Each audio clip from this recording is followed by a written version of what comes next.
اللہ رب العالمین والصلاة والسلام علی سید الانبیاء والمرسلین وعلی آلہ واصحابہ اجمعین اما بعد فبسم اللہ الرحمن الرحیم۔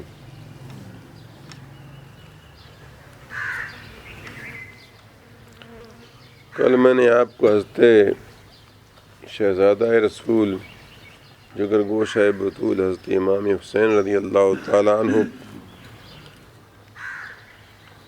کی سخاوت کا ایک واقعہ سنایا تھا۔ اسی مناسبت کے ساتھ مجھے اہل بیت میں سے ایک شخصیت کی ایک بات ذہن میں آ رہی ہے، آج میں وہ آپ کو سناتا ہوں جو دلچسپ بھی ہوگی اور حیران کن اور سبق آموز بھی۔ دراصل خانوادہ اہل بیت جو ہے اس کو اللہ تبارک و تعالیٰ نے علوم نبوت میں سے وافر حصہ عطا فرمایا۔ چنانچہ سرکار دو عالم صلی اللہ علیہ وسلم کے حیات طیبہ، ظاہری حیات طیبہ میں ہی حضور کے زمانے میں جن لوگوں کا فتویٰ چلتا تھا یا رائے لی جاتی تھی یا لوگوں کے مسائل میں لوگ ان کی طرف رجوع کرتے تھے، ان میں حضرت علی مرتضیٰ کرم اللہ وجہ الکریم سر فہرست ہیں، اور ان کے علاوہ دیگر صحابہ میں بھی عبداللہ ابن عباس، عبداللہ ابن مسعود، عبداللہ ابن عمر، حضرت معاذ بن جبل، زید بن ثابت، اس طرح کی بعض شخصیات ایسی ہیں گویا یہ عہد رسالت مآب میں ایک طرح کے قاضی تھے، جج تھے، اور پھر حضور کے پردہ فرمانے کے بعد تو بالخصوص ان کی رائے کو اہمیت دی جاتی تھی اور ان کے فیصلے کو قبول کیا جاتا تھا۔ بلکہ عبداللہ ابن مسعود رضی اللہ تعالیٰ عنہ کی تو بڑی مشہور روایت ہے کہ تمام صحابہ کرام میں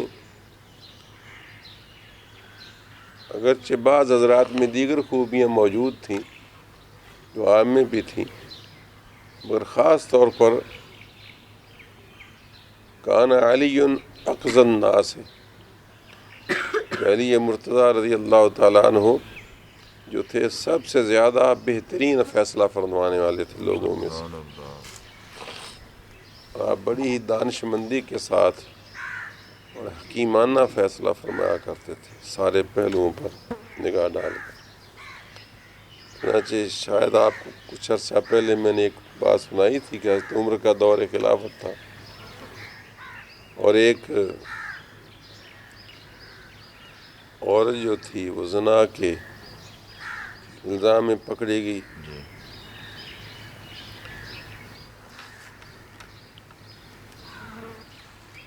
اور اس کو حضرت عمر فاروق رضی اللہ تعالیٰ عنہ نے شادی شدہ تھی تو رجم کا حکم دیا، وہ پتھروں کے ساتھ مار ڈالنے کا،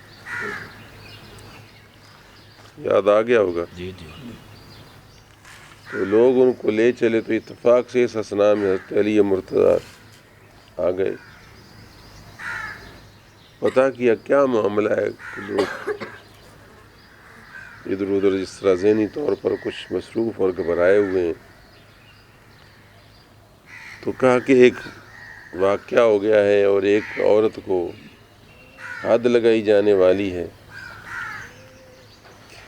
کس جرم میں؟ زنا کے جرم میں۔ تو اس کو لے گئے ہیں جلاد وغیرہ، تو آپ نے فوری طور پر حضرت عمر کو کہا کہ اس کو واپس بلایا جائے، تو اور واپس بلانے کے بعد آپ نے فرمایا کہ ان پر فوری طور پر حد نافذ نہ کی جائے، پہلے استبراء کیا جائے۔ استبراء فقہ کی ایک اصطلاح ہے، یعنی ایک مہینہ یا کچھ کم و بیش عرصہ انتظار کیا جائے کہ اس کے جو ماہواری کے ایام یا حیض کے ایام ہیں وہ دوبارہ آتے ہیں کہ نہیں. کیونکہ اگر وہ اس کو امید ہو گئی ہو، فرض کیجئے، تو اس کے پیٹ میں جو بچہ وقوع پذیر ہو گیا ہے اس کا تو کوئی قصور نہیں، تو وہ کیوں مارا جائے گا؟ وہ آپ کے ذمے اس کا گناہ اور قتل ہوگا. اب دیکھیے کتنی باریک بات ہے.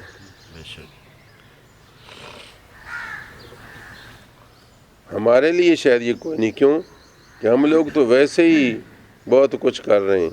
کوئی منصوبہ بندیاں کر رہا ہے، کسی نے جناب وہ کیا نس بندی کروائی ہوئی ہے، کسی نے عورتوں کو گولیاں استعمال کروانی شروع کی ہوئی ہیں، اور یہ بالکل اللہ اور اس کے رسول کے منشا کے خلاف ہے. یہ آبادی بڑھ جائے گی، فلاں ہو جائے گا، فلاں ہو جائے گا. حالانکہ رسول خدا صلی اللہ علیہ وسلم نے فرمایا کہ نکاح کرو تاکہ اللہ تعالیٰ نیک اولاد دے اور میں روز قیامت فخر کروں اپنی امت کی کثرت پر. اور قرآن کریم نے بھی فرمایا کہ لا تقتلوا اولادکم خشیۃ املاق، مفلسی اور تنگ دستی کے ڈر سے اپنی اولاد کو ضائع نہ کرو اور قتل بھی نہ کرو. کیوں؟ نحن نرزقکم وایاہم، کہ رزق تو ہم دیتے ہیں، تم کو بھی دیتے ہیں، ان کو بھی دیں گے.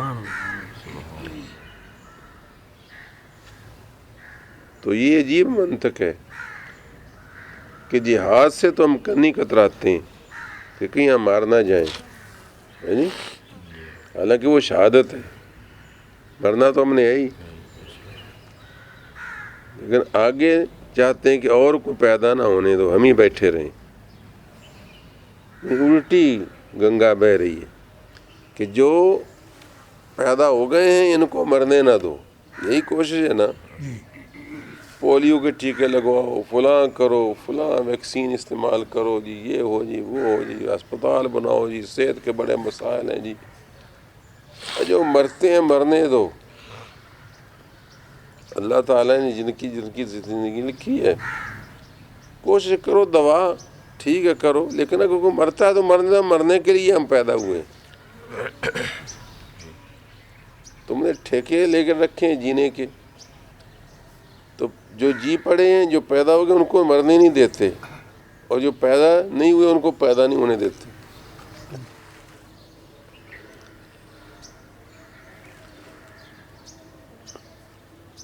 تو ہم لوگ تو اس طرح اللہ تعالیٰ کی نافرمانی پر اترے ہوئے.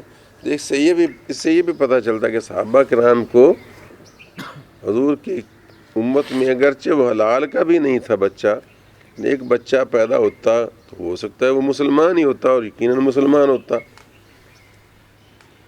تو چاہے کیسا اگر قصور تھا تو اس کے ماں باپ کا تھا، وہ بچہ تو گناہ گار نہیں نہ ہوگا. تو اس کا ایک بطور مسلمان حضور کی امت میں شامل ہونا گناہ پسندیدہ نہیں ہے. چنانچہ تحقیق کی گئی، مہینہ استبراء کیا گیا تو پتہ چلا کہ اس کے پیٹ میں امید ہے اس گناہ کی وجہ سے جو پیدا ہوئی ہے. تو فرمایا اب اس کا جو ہے اس پر حد نہیں نافذ ہو سکتی جب تک یہ بچہ نہ جانے. جب بچہ اس نے جان دیا تو اب پھر تیاری ہوگی اس سے قصاص لینے کی. اب تو ہونا بھی ٹھہر جاؤ، ایک بچے کی زندگی سے وابستہ ہے. ہاں اگر وہ اس کا محتاج نہ ہو دودھ کا، یا دودھ نہ پلا سکتی ہو، ورنہ جب تک وہ دودھ پیتا ہے بیٹے کا حق ہے کہ ماں کا دودھ پیے، زیادہ مناسب ہے. تو اس وقت کا اس کو خرچہ بھی دیا جاتا ہے. تو اس کے بعد اس پر حد نافذ کروائی. تو یہ کتنی احتیاط تھی. اور حضرت عمر فاروق خلیفۃ المسلمین تھے، لیکن فوری طور پر ادھر آپ کا دھیان نہیں نہ گیا. چنانچہ اس موقع پر یہ آپ نے فرمایا تھا لولا علی لہلک عمر، کہ اگر علی نہ ہوتے تو عمر آج تباہ و برباد ہو جاتا، ہلاک ہو جاتا.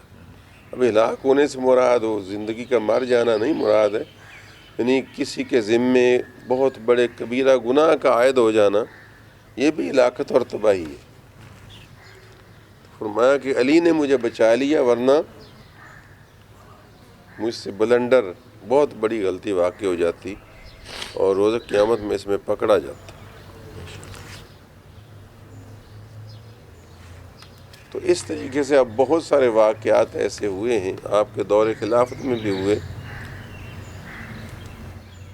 جن میں آپ کی احتیاط کے وقت فیصلے کا اور فیصلے کے وقت احتیاط کا اندازہ ہوتا ہے۔ ایک مرتبہ آپ کے دور خلافت میں ایک شخص کو اس حال میں لایا گیا پکڑ کر کہ اس کے ہاتھ خون آلود تھے اور ہاتھ میں خون آلود چھری بھی تھی،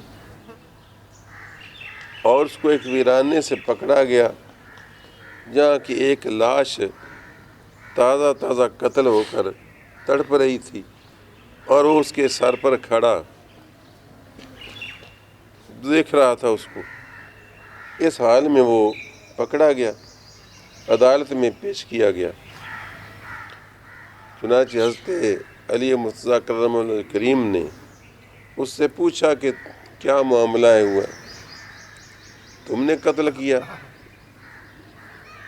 اس نے اقرار کر لیا کہ ہاں میں نے قتل کیا۔ اب آپ اندازہ فرمائیں کہ آج بھی ایسے واقعات ہوتے ہیں، لوگ تحقیق نہیں کرتے۔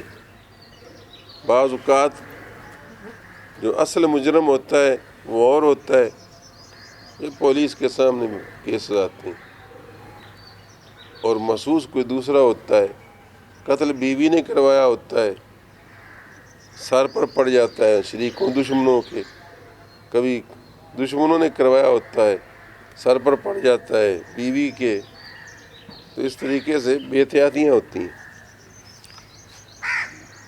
جب اس نے اقرار کر لیا تو اب اس کے سوا کوئی چارہ کار نہ تھا کہ اس پر حد جاری ہوتی، قتل کے بدلے میں قتل ہوتا۔ ابھی آپ اس بارے میں غور و فکر کر ہی رہے تھے کہ اس بندے نے فوراً اقرار بھی کیا، اور اس کے پاس آلہ قتل بھی ہے، اور خون آلودہ بھی ہے چھری، اور مقتول بھی سامنے لاش موجود ہے، لیکن آپ کو اپنی جو ذہنی فراست تھی اس کے چہرے پر، وہ آپ کو کچھ آگاہ کر رہی تھی کہ معاملے میں کوئی گڑبڑ نہ ہو۔ اس لیے آپ تھوڑا سا آپ نے ڈیلے کیا، 3 دن تک ڈیلے کیا۔ جج کو حق حاصل ہے کسی فیصلے میں سوچ بچار کے لیے یا غور و فکر کے لیے، اور اپنی جو بصیرت تھی اس کی بنیاد پر آپ نے ڈیلے کیا۔ تیسرے دن جب اس کے اوپر قصاص نافذ کرنے کا فیصلہ ہوا تو اچانک ایک شخص دوڑتا ہوا آیا، جبکہ اس کو لے جا رہے تھے نا قتل کرنے کے لیے۔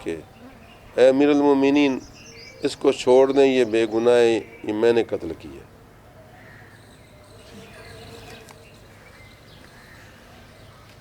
خیر آپ نے فرمایا کہ اس کو واپس لے آؤ۔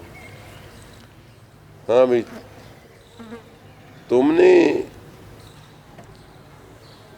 قتل کیا؟ اس نے کہا جی ہاں میں نے قتل کیا۔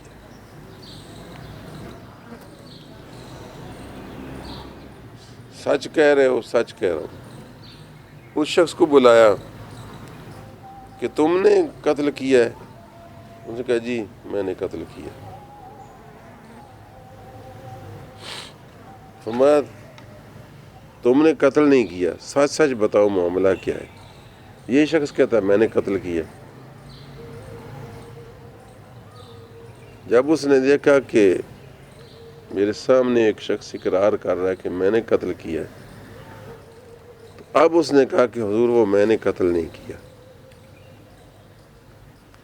میں نے قتل نہیں کیا۔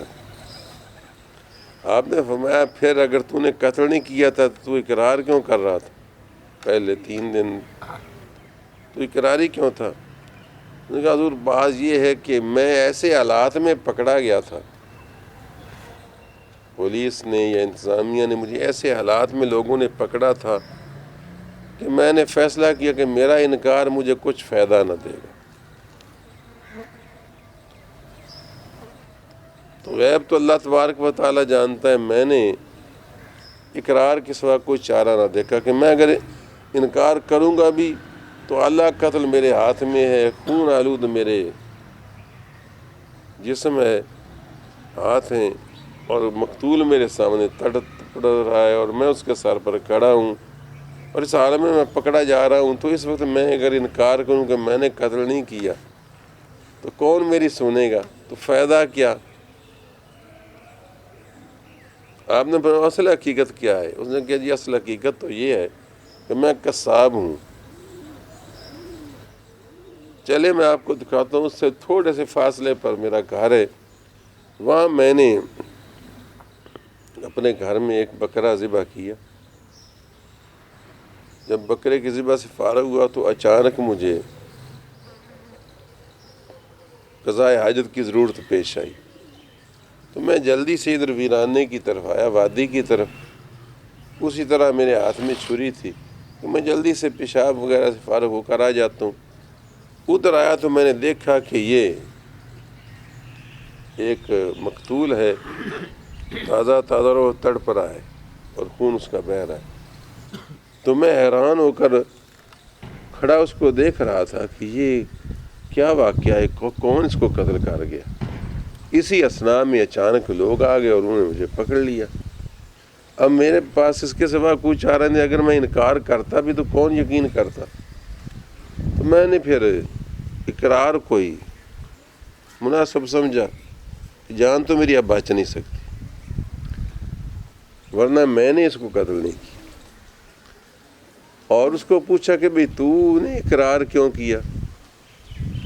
اب آ کر نے کہا جی حضور میں نے اقرار اس لیے کیا کہ قتل تو اس کو میں نے کیا تھا، میں نے طمع کے مال کے طمع میں، لالچ میں میں اس کو لے گیا اکیلے تنہائی میں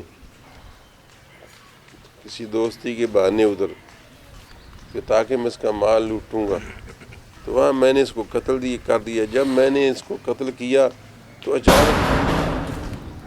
اچانک مجھے آہٹ محسوس ہوئی جیسے کوئی شخص آ رہا ہے، تو میں جلدی سے، وہاں جھاڑیاں تھی 2-4 جھاڑیاں، ان جھاڑیوں کے پیچھے جا کر جلدی سے چھپ گئے۔ میں نے دیکھا کہ یہ شخص آیا اور اس کے ہاتھ میں چھری تھی اور یہ وہاں کھڑا ہو کر اس کو دیکھنے لگا۔ اسی عرصے میں لوگ آگے، انہوں نے اس کو پکڑ لیا اور میں وہاں سے غائب ہو گیا۔ اب جب میں نے دیکھا کہ میری بجائے ایک بے گناہ شخص قتل ہو رہا ہے، تو میرے اندر جو کوئی ذرہ ایمان کا تھا یا ضمیر کا تھا، اس نے مجھے بڑا ہی مجبور اور مطعون کیا کہ تیری وجہ سے ایک بے گناہ اب قتل ہو جائے گا۔ چلو ایک تو قتل پہلے ہوا جو تو نے کیا، اب ایک اور بے گناہ قتل ہو جائے گا۔ تو میرے ضمیر نے مجھے مجبور کیا کہ اس سے تو بہتر تو پیش ہو جا اور اس بیچارے کی جان چھوٹ جائے۔ تو اب میں نے اس وجہ سے آ کر اقرار کیا ہے تاکہ یہ بے گناہ جان اور نہ ضائع ہو جائے۔ اب حقیقت حال تو واضح ہو گئی۔ حضرت علی مرتضیٰ کرم اللہ کریم نے اس کی طرف دیکھا، حضرت امام حسن کی طرف۔ امام حسن بھی اس مجلس میں موجود تھے، تو امام حسن کی طرف دیکھا اور پوچھا بیٹے آپ کی کیا رائے ہے، یعنی اب کیا ہونا چاہیے؟ تربیت بھی فرماتے تھے یا ان کی فراست کو دیکھتے تھے؟ فرمایا کہ تمہاری رائے کیا ہے؟ تو حضرت امام حسن مجتبی رضی اللہ تعالیٰ عنہ نے عرض کیا کہ ابا جی بات یہ ہے، قرآن کریم فرماتا ہے کہ من احیاہا فکانما احیا الناس جمیعا، کہ جس نے ایک شخص کو قتل کیا اس نے گویا کہ تمام انسانیت کا قتل کیا، اور جس نے ایک شخص کو زندگی بخشی انہوں نے گویا پوری انسانیت کو زندگی بخشی. تو اگر اس شخص نے ایک کو قتل کیا ہے تو ایک کی جان بھی بچائی ہے.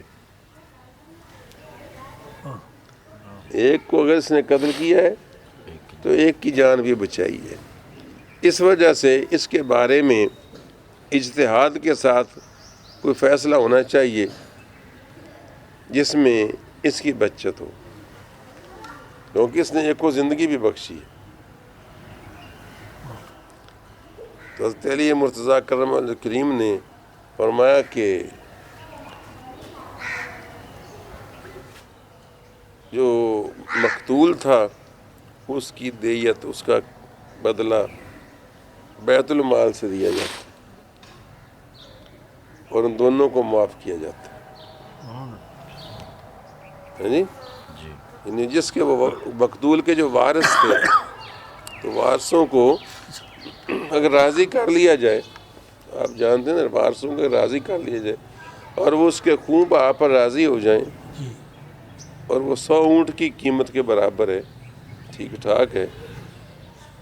چنانچہ آپ نے ان کے وارثوں سے بات کی ہوگی یقیناً، تو وارث اس پر راضی ہوگا، کیونکہ بندہ مروا کر کیا انہوں نے لینا تھا. جو یہ منظر دیکھ کر ان کا بھی دل پسیجا ہوگا.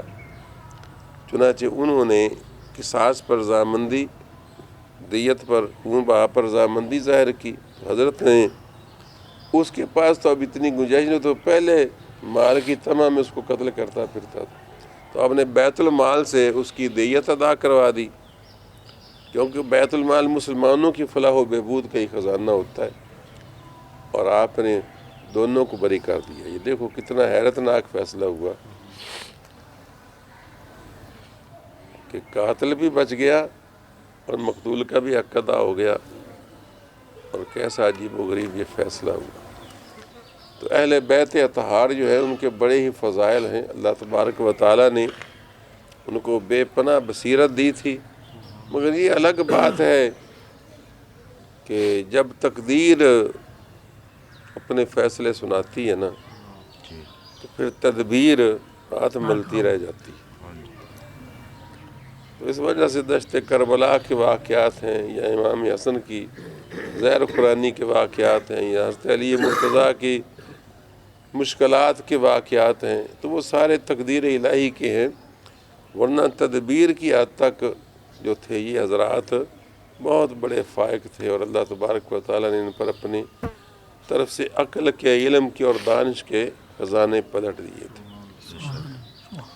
وآخر دعوانا الحمدللہ رب العالمین.